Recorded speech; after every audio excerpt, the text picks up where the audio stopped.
Justin, you talked earlier about once Casey Thompson left the field due to injury, the offense just shut down, and we'll see if the backup quarterback play is where it needs to be. We may or may not need to see that, of course, this year based on necessity and injury and so forth. But Trey Palmer, of course, just lit it up when he had Casey Thompson there with him. Mhm. And once Casey Thompson wasn't there, wide receiver being the most dependent position on the field, nobody getting the football, and he just shut down from there. Of course, he's gone off to the NFL, but just a remarkable season when Casey Thompson was on the field for Trey Palmer. Xavier Betts comes back, and everyone's extremely excited about Malachi Coleman.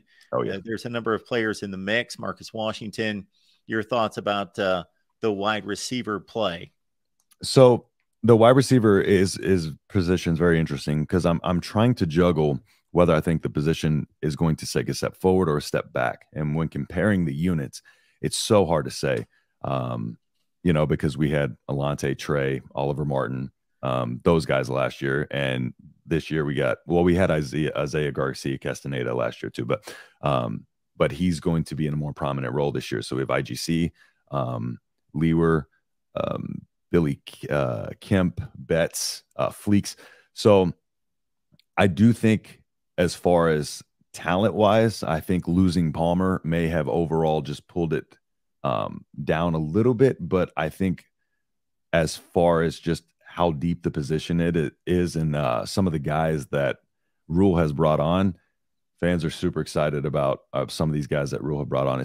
Coleman, of course. Coleman was the crown jewel, especially when that Colorado jumped in. We started having that battle. But I think this year Washington is going to take a step forward. Garcia Castaneda, he looks like he's put a little bit of size on, and I've been hearing good things about him especially in comparison to last year. I just think he was a little bit too inconsistent on getting open last year to be able to see the field much. And then Betts we've seen Betts. Pretty sure the first time I ever seen him have the ball as a freshman was a jet sweep that he took 45 yards to the house, if I'm not mistaken. He's taken a couple of his house, and when he does that, when you see him just take off, his speed, his stride is like everything is just like the talent is there. I don't know why he wasn't utilized more with Frost. I don't understand. But I think Rule is he has an eye for talent. So I think he's going to know which of these guys need to play the most. I think Frost was a little bit more so picked his guys and stuck with those. So I think as far as, like I said, losing Palmer brings the position down a little bit, but I think we have more depth. I think we have more future potential there. Credit to our coach. Everybody talked because he was so young and all this other stuff, but he seems to have that receiver room bought in. And as a young kid, it's got to be so hard to be, almost a similar age to these kids and be able to be a leader and still have that in you to not be, you can juggle being friends with them, but also still have them respect you. And it seems like they're kind of hanging out with them, watching film with them and stuff like that from what he was saying.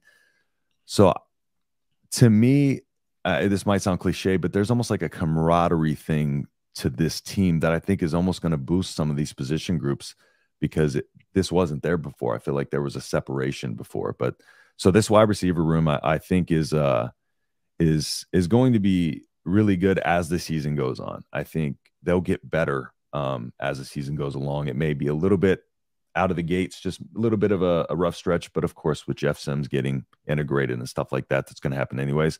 But I think some of these younger guys are going to start giving themselves more of a role in this offense, and so we'll see who separates themselves as like the clear wide receiver one. The Garcia Castaneda situation was curious to me because in the opener against Northwestern, he was the guy making the plays down the field. He had about 100 yards. He had a touchdown. I think he had a big fumble that was questionable.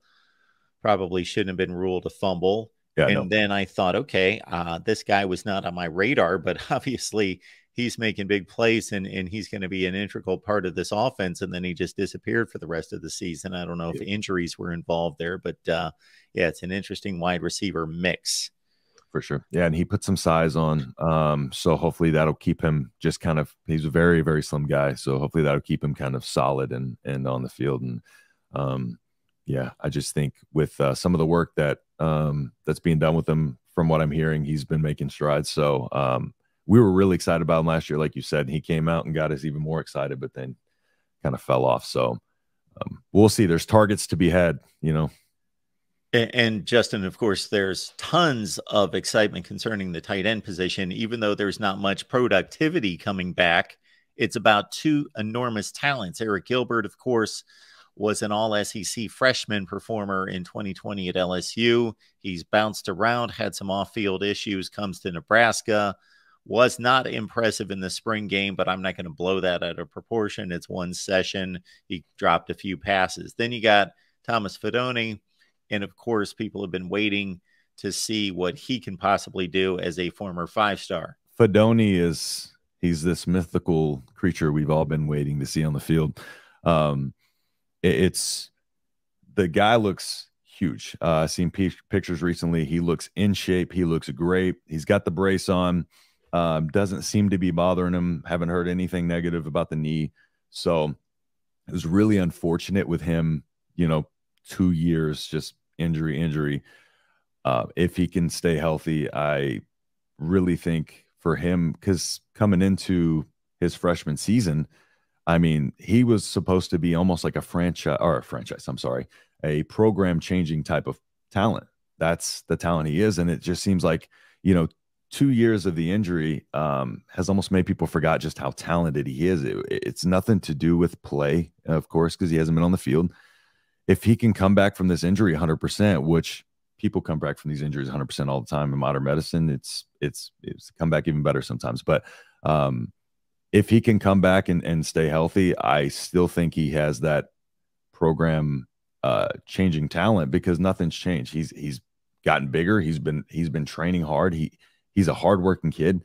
So I only think that he's probably gotten better and refined his skills. So with Satterfield running these two tight end sets, especially, I do think we're going to see a lot of both tight ends on the field. You know, we'll get a little bit of Fidone, Borkacher, and Eric Gilbert, and of course, then we have Carter Nelson coming up for next year. But I just overall, I'm super excited about the tight end position, but it's just so much of an unknown right now that it's really, really hard to say. We're all just kind of speculating at this point, because there's really Fidone, of course, is the guy as far as just pure talent goes. Oh, I know that Eric Gilbert was a great, highly rated recruit out of high school as well, but his college play is kind of what kind of knocked him down a little bit. I believe he was a 5-star, if I'm not mistaken, right? Eric Gilbert? Yes. Yeah, so he was a 5-star. And so I just don't think he came out and quite lived up to those expectations. Of course, being on the team he was on, that's a little bit difficult to kind of stand out. But I think Fidone's going to be the guy this year. I think Gilbert will be I think Gilbert will be on the field with him a lot, but I think Fidone's going to be the clear target hog in this. And I think Fidone's going to be almost used as just almost just like he might end up being the wide receiver 1 or 2 on this team as far as just targets and everything goes when it comes to it. But Gilbert had a strong freshman season there at LSU. Of course, they had lost to Joe Burrow and were breaking in Miles Brennan. He got hurt, so they had some quarterback issues. It was, of course, the COVID year, so it wasn't a complete season. You got to take that into consideration with statistics, but he caught 35 balls, and then it kind of came unraveled for him after that. Off the field issues, went to Florida for just a couple months, never played, never practiced with Florida, just was there for a couple months, then lands in Georgia, and they're loaded at tight end and doesn't see the field. And he also had some issues there as well. Yeah, it's just it's hard to establish yourself on when you got Bowers. That Florida situation was really interesting. But yeah, like I said, the talent is there for both of them, but it's just hard to say that tight end room can either go off, or we can end up being the worst position group on the team. Just not a lot of I guess not a lot of fail-safe options there. You know, you'd like a little bit more experience, but you take what you get, and like I said, talent's there. So let's just hope it pans out, and we got the good coaches in place to make sure we get the best out of these guys. So